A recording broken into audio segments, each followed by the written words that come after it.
Chapter 4. Turkish Delight. "But what are you?" said the Queen again. "Are you a great overgrown dwarf that has cut off its beard?" "No, your Majesty," said Edmund. "I never had a beard. I'm a boy." "A boy?" said she. "Do you mean you are a son of Adam?" Edmund stood still, saying nothing. He was too confused by this time to understand what the question meant. "I see you are an idiot, whatever else you may be," said the Queen. "Answer me once and for all, or I shall lose my patience. Are you human?" "Yes, your Majesty," said Edmund. "And how, pray, did you come to enter my dominions?"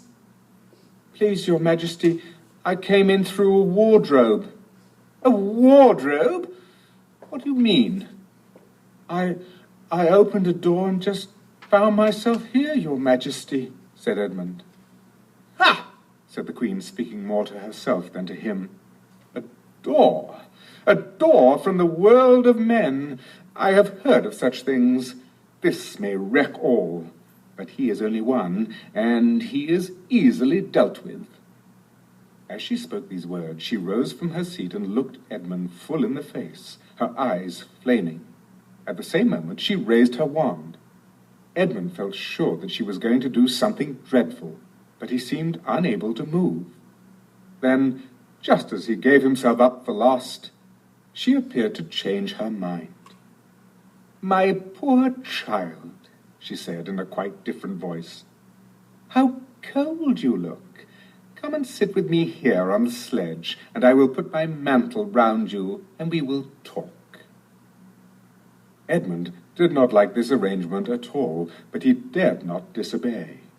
He stepped onto the sledge and sat at her feet, and she put a fold of her fur mantle round him and tucked it well in. "Perhaps something hot to drink?" said the Queen. "Should you like that?" "Yes, please, your Majesty," said Edmund, whose teeth were chattering. The Queen took from somewhere among her wrappings a very small bottle, which looked as if it were made of copper. Then, holding out her arm, she let one drop fall from it onto the snow beside the sledge. Edmund saw the drop for a second in mid-air, shining like a diamond. But the moment it touched the snow, there was a hissing sound, and there stood a jeweled cup full of something that steamed. The dwarf immediately took this and handed it to Edmund with a bow and a smile. Not a very nice smile. Edmund felt much better as he began to sip the hot drink. It was something he had never tasted before, very sweet and foamy and creamy, and it warmed him right down to his toes. "It is dull, son of Adam, to drink without eating," said the Queen presently. "What would you like best to eat?" "Turkish Delight, please, your Majesty," said Edmund. The Queen let another drop fall from her bottle onto the snow, and instantly there appeared a round box tied with green silk ribbon, which, when opened, turned out to contain several pounds of the best Turkish Delight. Each piece was sweet and light to the very center, and Edmund had never tasted anything more delicious. He was quite warm now, and very comfortable. While he was eating, the Queen kept asking him questions. At first, Edmund tried to remember that it is rude to speak with one's mouth full, but soon he forgot about this, and thought only of trying to shovel down as much Turkish Delight as he could, and the more he ate, the more he wanted to eat, and he never asked himself why the Queen should be so inquisitive. She got him to tell her that he had one brother and two sisters, and that one of his sisters had already been in Narnia and had met a faun there, and that no one except himself and his brother and his sisters knew anything about Narnia. She seemed especially interested in the fact that there were 4 of them, and kept on coming back to it. "You are sure there are just 4 of you?" she asked. "2 sons of Adam and 2 daughters of Eve, neither more nor less?" And Edmund, with his mouth full of Turkish Delight, kept on saying, Yes, I told you that before, and forgetting to call her Your Majesty. But she didn't seem to mind now. At last the Turkish Delight was all finished, and Edmund was looking very hard at the empty box and wishing that she would ask him whether he would like some more. Probably the Queen knew quite well what he was thinking, for she knew, though Edmund did not, that this was enchanted Turkish Delight, and that anyone who had once tasted it would want more and more of it, and would even, if they were allowed, go on eating it till they killed themselves. But she did not offer him any more. Instead, she said to him, "Son of Adam, I should so much like to see your brother and your 2 sisters. Will you bring them to see me?" "I'll try," said Edmund, still looking at the empty box. "Because if you did come again, bringing them with you, of course, I'd be able to give you some more Turkish Delight. I can't do it now. The magic will only work once. In my own house, it would be another matter." "Why can't we go to your house now?" said Edmund. When he had first got onto the sledge, he had been afraid that she might drive away with him to some unknown place from which he would not be able to get back. But he had forgotten about that fear now. "It is a lovely place, my house," said the Queen. "I am sure you would like it. There are whole rooms full of Turkish Delight, and what's more, I have no children of my own. I want a nice boy whom I could bring up as a prince, and who would be King of Narnia when I am gone. While he was prince, he would wear a gold crown and eat Turkish Delight all day long. And you are much the cleverest and handsomest young man I've ever met. I think I would like to make you the prince some day when you bring the others to visit me." "Why not now?" said Edmund. His face had become very red, and his mouth and fingers were sticky. He did not look either clever or handsome, whatever the Queen might say. "Oh, but if I took you there now," said she, "I shouldn't see your brothers and your sisters. I very much want to know your charming relations. You are to be the prince, and, later on, the king. That is understood. But you must have courtiers and nobles.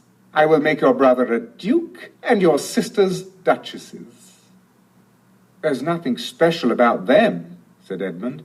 "And anyway, I could always bring them some other time." "Ah, but once you were in my house," said the Queen, "you might forget all about them. You would be enjoying yourself so much that you wouldn't want the bother of going to fetch them. No, you must go back to your own country now, and come to me another day with them. You understand? It is no good coming without them." "But I don't even know the way back to my own country," pleaded Edmund. "That's easy," answered the Queen. "Do you see that lamp?" She pointed with her wand, and Edmund turned and saw the same lamp-post under which Lucy had met the fawn. "Straight on, beyond that, is the way to the world of men. And now look the other way." Here she pointed in the opposite direction. "And tell me if you can see 2 little hills rising above the trees." "I think I can," said Edmund. "Well, my house is between those 2 hills. So next time you come, you have only to find the lamp-post and look for those 2 hills and walk through the wood till you reach my house. But remember, you must bring the others with you. I might have to be very angry with you if you came alone." "I'll do my best," said Edmund. "And by the way," said the Queen, "you needn't tell them about me. It would be fun to keep it a secret between us 2, wouldn't it? Make it a surprise for them. Just bring them along to the 2 hills. A clever boy like you will easily think of some excuse for doing that. And when you come to my house, you could just say, 'Let's see who lives here,' or something like that. I'm sure that would be best. If your sister has met one of the fawns, she may have heard strange stories about me. Nasty stories that might make her afraid to come to me. Fawns will say anything, you know, and now, please, said Edmund suddenly. Please, couldn't I have just one piece of Turkish delight to eat on the way home? No, said the Queen with a laugh. You must wait till next time. While she spoke, she signalled to the dwarf to drive on, but as the sledge swept away out of sight, the Queen waved to Edmund, calling out, Next time! Next time! Don't forget! Come soon! Edmund was still staring after the sledge when he heard someone calling his own name, and looking round, he saw Lucy coming toward him from another part of the wood. Oh, Edmund, she cried, so you've got in too. Isn't it wonderful? And now... All right, said Edmund. I see you were right, and it is a magic wardrobe after all. I'll say I'm sorry if you like. But where on earth have you been all this time? I've been looking for you everywhere. If I'd known you had got in, I'd have waited for you, said Lucy, who was too happy and excited to notice how snappishly Edmund spoke, or how flushed and strange his face was. I've been having lunch with dear Mr. Tumnus the fawn, and he's very well, and the White Witch has done nothing to him for letting me go, so he thinks she can't have found out, and perhaps everything is going to be all right after all.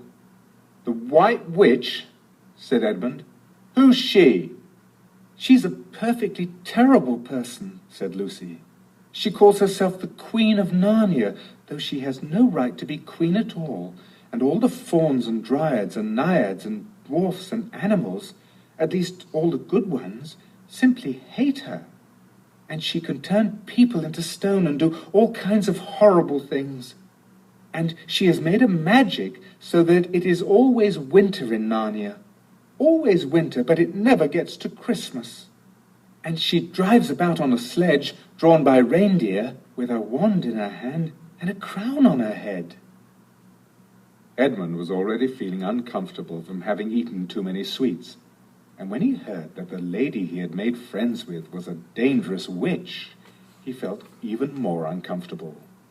But he still wanted to taste that Turkish delight again, more than he wanted anything else. Who told you all that stuff about the White Witch? He asked. Mr. Tumnus the fawn, said Lucy. You can't always believe what fawns say, said Edmund, trying to sound as if he knew far more about them than Lucy. Who said so? Asked Lucy. Everyone knows it, said Edmund.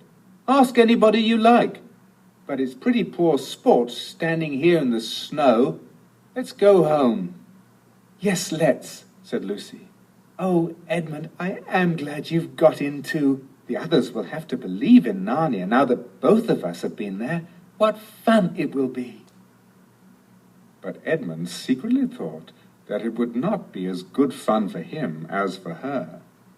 He would have to admit that Lucy had been right before all the others, and he felt sure the others would all be on the side of the fawns and the animals. But he was already more than half on the side of the witch. He did not know what he would say, or how he would keep his secret once they were all talking about Narnia. By this time they had walked a good way.